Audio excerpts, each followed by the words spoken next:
What's good? What's good? What's good? How's everyone doing? My name is Mike. It's August 3rd, 2009, and I've been meaning to make this video for a second. I just haven't had the opportunity. But I mean, some stuff has gone down in the last week and a half. I just had to. I'm gonna get straight to the point. I'm talking about GMOs, genetically modified organisms. This is the stuff that we consume, that we put into our body every day without knowing it. GMOs are organisms that have had a gene artificially implanted into them from another organism to yield them a certain characteristic or trait. Now, what's so damn scary about this whole thing? GMOs are something we haven't really talked about much here, but I want to read a few excerpts from this article just to kind of drive home how crazy this is. I hate to read to you guys again, but check it out. When GMO soy was fed to female rats, most of their babies died within 3 weeks compared to a 10% death rate among the control group fed natural soy. The GM-fed babies were also smaller and later had problems becoming pregnant. We have to consider that infertility is a major issue going on. Number two, in the U.S., about 24 farmers reported that thousands of pigs became sterile after consuming certain varieties of GM corn. Some had false pregnancies. Others gave birth to bags of water. This is crazy. Cows and bulls also became infertile when fed the same corn. I'll give you guys a couple more. In India, animals graze on cotton plants after harvest, but when shepherds let sheep graze on BT cotton plants, thousands died. And then lastly, Monsanto, the corporation that produces a lot of these genetically modified organisms, their own study showed evidence of poisoning in major organs of rats fed BT corn. So what you got there is animal trials that have yielded very, very negative results. Yet our federal government has allowed us to consume GMOs. And once again, the reason I think for this is Monsanto. That is the biggest producer of GMOs in the United States. If you do not know who they are, I'm going to let Shelly Roche tell you real quick. You may not have heard of Monsanto, but you've certainly consumed their products. They're a multinational agricultural biotech corporation and the world's largest producer of genetically modified seeds. They're responsible for things like bovine growth hormone, aspartame, and terminator seed technology, which renders seeds sterile to prevent farmers from saving them for the next year's crop. Alright, y'all, so now we know what Monsanto is, we know what GMOs are.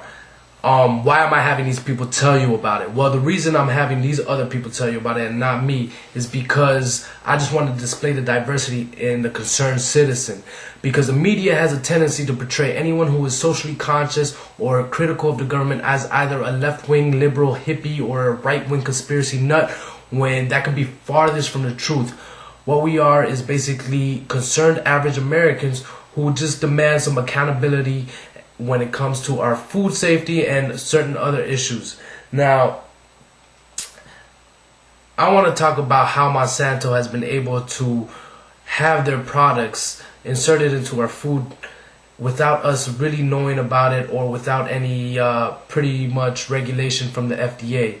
Well, the reason they have been able to do this is because Monsanto has been able to place people from their corporation into certain levels of government that have really cleared the path. One example that I can tell you right off the top is Barack Obama just appointed a lobbyist from Monsanto, Michael Taylor, as our food safety czar. Think about this for a second. Someone who has been responsible for more food-related illness has just been appointed food safety czar. Now, to make matters worse, another lobbyist from Monsanto is about to be appointed to the FDA, Food and Agricultural Safety Board or whatever. But point is, it's just another dude in the FDA from Monsanto, another lobbyist, alright? Another lobbyist from Monsanto. Now, this is how they have been able to get their products into the food that we eat, their poison into the food that we eat.